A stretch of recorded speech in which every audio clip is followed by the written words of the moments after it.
So Divine Princesses, I made it to day 3 of not smoking THC A or THC. So pretty much, it doesn't get out of your system for a month. I'm gonna try to go like a month, you know what I mean? Um, like I said, when I was in Winnebago, I went 3 months without smoking or anything, so that was good. So I already know what it's kind of like. So, but being outside a lot, you know what I mean? While I'm sober, I never experienced that because I was always cooped up in Winnebago. But when I was, you know what I mean, there, and but now I'm not there. So anyway,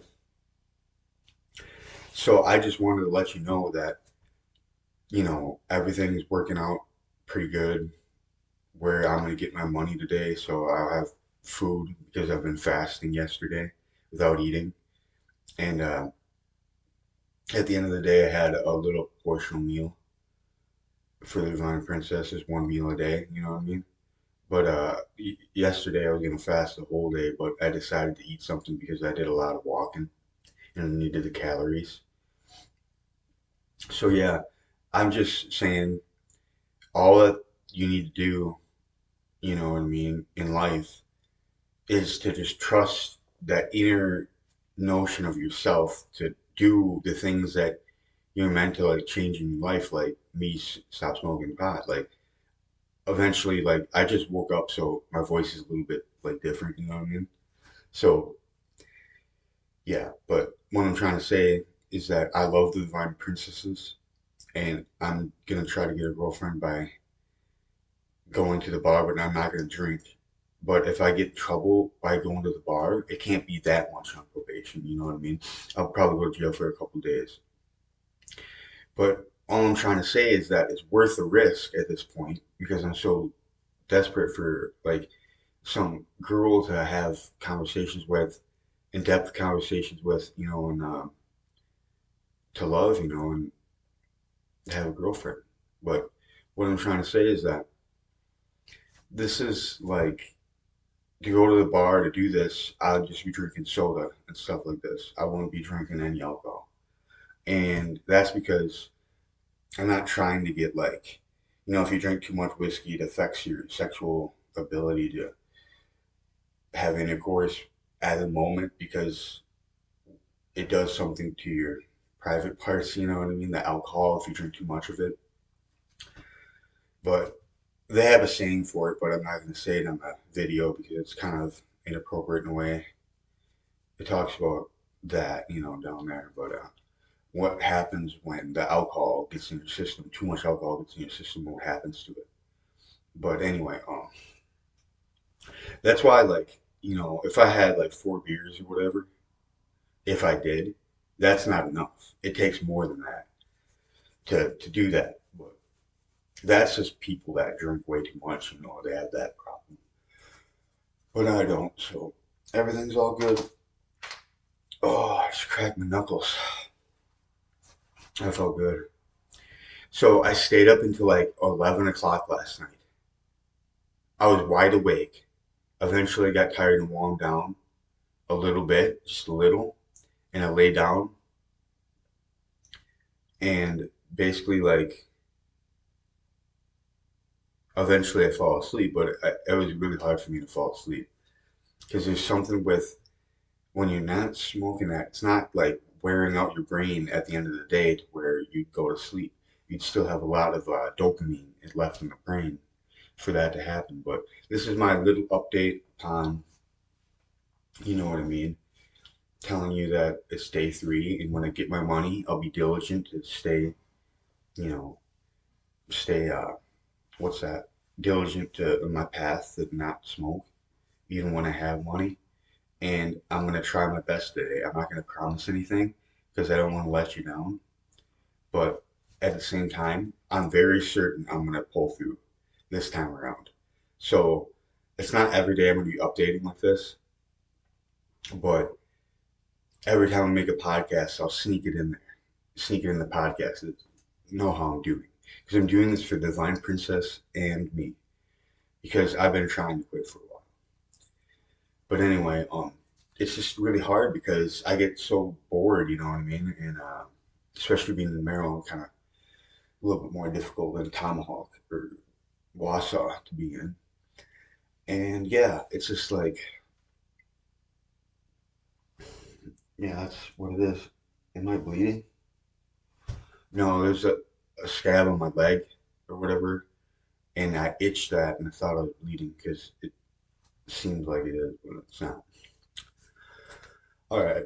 Anyway, it's 5 minutes into the podcast. Okay, loves, worships, honors, obeys the divine princess forever.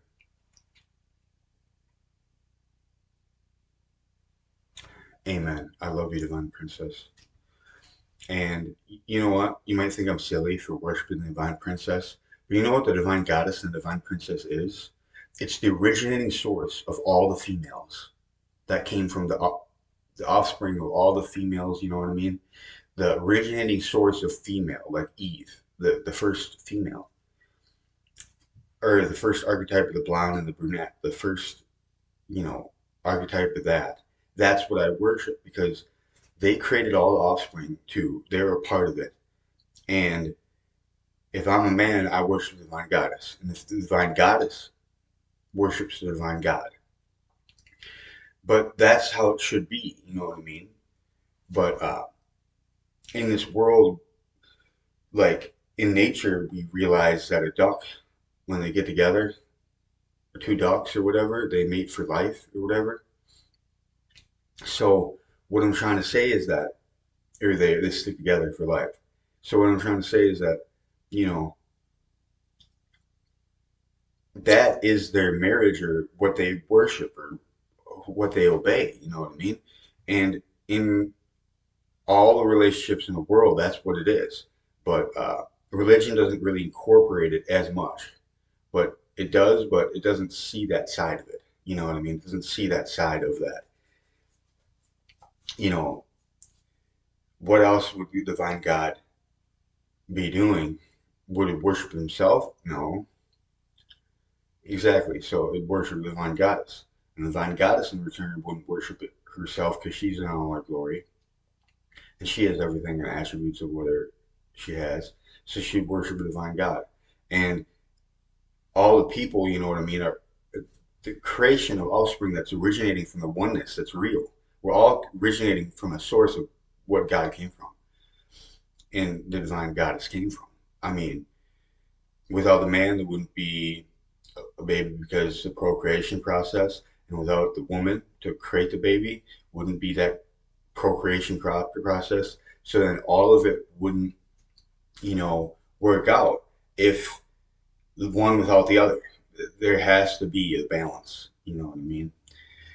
And to create life and to have this happen and to have this magic the way that it all created, like a lizard can grow back its tail. We can actually heal but at a slow rate. But it'd be supernatural if we could heal at a fast rate. You know what I mean? But in other things in nature and stuff, the adaptations are like magic. A lizard can grow back its tail. That's like if we could grow back an arm, would that be supernatural? In our eyes, it would be if a human could do it. See what I mean? But we don't see that. The ways that the world gets us to look at it is not in the ways that we need to look at it. We need to look at it in better ways. Because then everything would make more sense. You know what I mean? The magic that does happen sometimes, the high level magic, then we know where it comes from. It's because it's all part of everything right now. It's all incorporated with everything in their daily life. So, yeah, that's why sometimes we see the supernatural above and beyond things. And that's when we know that it's, you know, true that it resparks, it kindles a flame that makes us believe that magic's real. You know what I mean? We might lose the faculty of looking at it that way, but over the years of not being stimulated by something at high level magic, but you know, it does correspond with the patterns of everything. So anyway, girls, have a good day. All right, bye.